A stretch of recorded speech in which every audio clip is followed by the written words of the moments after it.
Star Wars Outlaws sees abysmal player count in its first 24 hours on Steam. Has Ubisoft failed again? Spoiler alert, yes. Yes, it has. So I seen this article and I actually thought it was pretty funny, especially because when this game first was released and everything like that.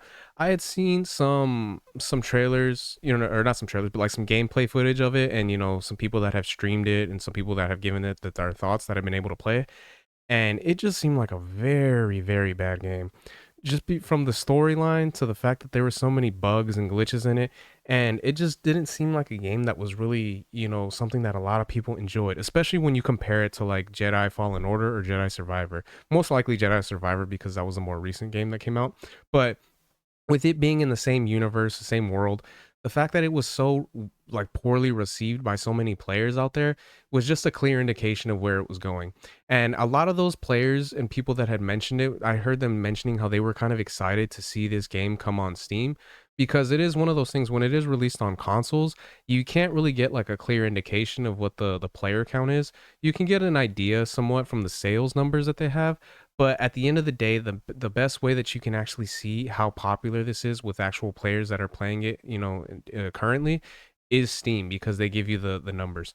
So the fact that so many people were like pretty much proven right on how bad this game was based on the numbers that we've seen, it's just a clear indication that they really messed up with this game. They really fucked up, and it's something that they're gonna have to deal with.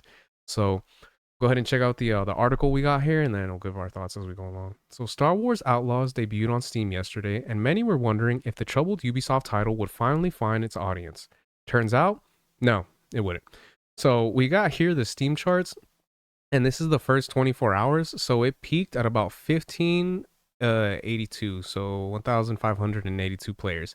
And it shows a peak, that's the amount, but since this was the 24-hour mark, this was what they were able to get, and that's insane. I don't know what the actual sales number were for the game itself, but the fact that there's only that many people playing is so crazy. And then I also have the Steam charts right here, the current one. So let me just refresh this real quick so we can see. So its peak is at 2,492. So it's the 24-hour peak. So it has changed a little bit.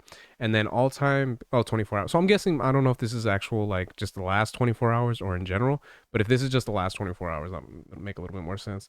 But overall, the peak has been that amount, 2,492. So it hasn't even been not even a full 1,000 players since then. So the fact that this game is doing so well is just a clear indication that Ubisoft, they're failing left and right, man. And the fact that they're having issues with this game is just a clear indication of where they are as a company and the direction that they're going in. So, like I've stated before, I've done so many freaking videos on Ubisoft at this point, way more than I ever expected to be doing. But at the same time, they keep coming out with information and news and stuff to talk about with them because of how shitty they are as a company.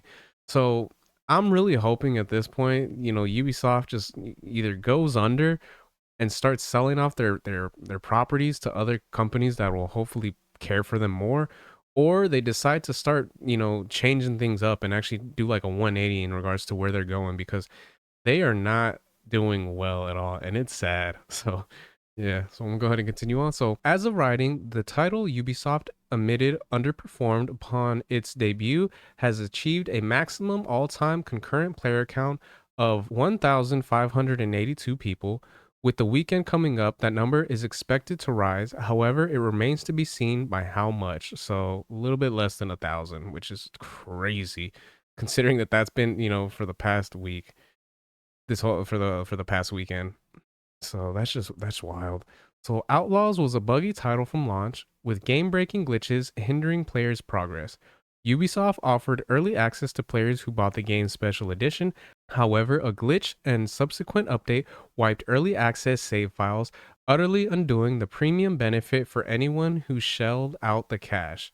So that was another thing I forgot, was the fact that they had that issue. So yeah, pretty much anyone that paid for it, it was just, you got to play it earlier, but all that progress you did, it pretty much was over by the time the game was released and you had to start over, which is so insane.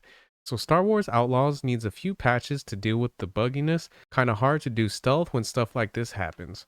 So that's just wild, man, that they have so many issues. Additionally, the forced stealth missions were a nightmare for players due to the clunky mechanics and bugs that would forcibly move the player's characters out of cover, as seen in the video above. The game reportedly sold around 1 million units in its first month. Insider Gaming Grant Taylor Hall wrote, "We have secured a current sales figure for the source close to the game. At the time of writing, Star Wars Outlaws has just ticked over 1 million sales worldwide." So they have 1 million sales worldwide and only 2,400 and whatever the hell it was players that are currently playing. Now, granted, this is on Steam, so this isn't counting console players as well, but still, the fact that that's how many players they have when they sold a million copies just shows how bad this game has been doing. All available public metrics indicate the game sales completely stagnated soon after the game's release, which is not surprising. Ubisoft eventually admitted that Outlaws underperformed sales expectations. Despite this, the developer attempted to spin the game as a positive, noting positive review scores from the Access Media, which is not an indicator of success. So yeah, and that's one of the things they were going off of, like what games journalists and everything like that were trying to state about the game, but that don't mean shit when it comes down to the game journalists, because a lot of the gamers, they don't care what games journalists have to say, and a lot of the games journalists have already been proven that they don't speak for the players. The players speak for the players, and the games journalists speak for themselves. It's two different, two different things, and it's definitely not two sides of the same coin. It's two different aspects, because the games journalists, they're only in it for themselves, while the gamers are in it for the gamers. So the game achieved solid reviews and user scores across first-party and Epic stores, reflecting one of the most immersive expressions of Star Wars universe ever created, Ubisoft said with empty pockets. Which is so sad. It is then assured the public that attempts were underway to improve the game's quality. Teams are fully mobilized on implementing changes to enhance game mechanics and overall polish, Ubisoft said.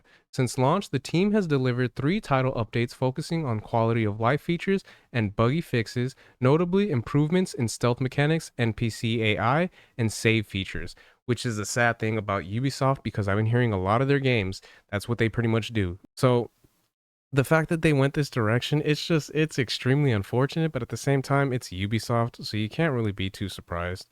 Apparently, players on Steam never got that particular memo, but we'll see this weekend if they catch on, which they did not. Do you think Star Wars Outlaws will see increased numbers this weekend on Steam? How high do you think the players' numbers will go? Sound off and let us know.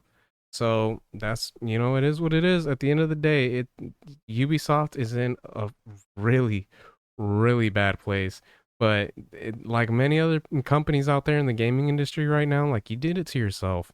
You guys have the potential to know what players want, what players are looking for, and you guys don't listen to them. You guys decide to go in your own direction, and you guys decide to do your own thing, and it ends up biting them all in the ass, because they want to try to, instead of giving the players what they want, they try to give the players what they feel that the players need, which is not the case. That's not how this works. That's not how the free market works, and they're finding that out firsthand. So fuck them at the end of the day. So those are my thoughts on that. Let me know what you guys think in the comments section. If you guys could like, share, subscribe, all that good stuff. If you guys have been watching this long, I really appreciate it. It means a lot. And yeah, until next time, Harmonic out. Peace.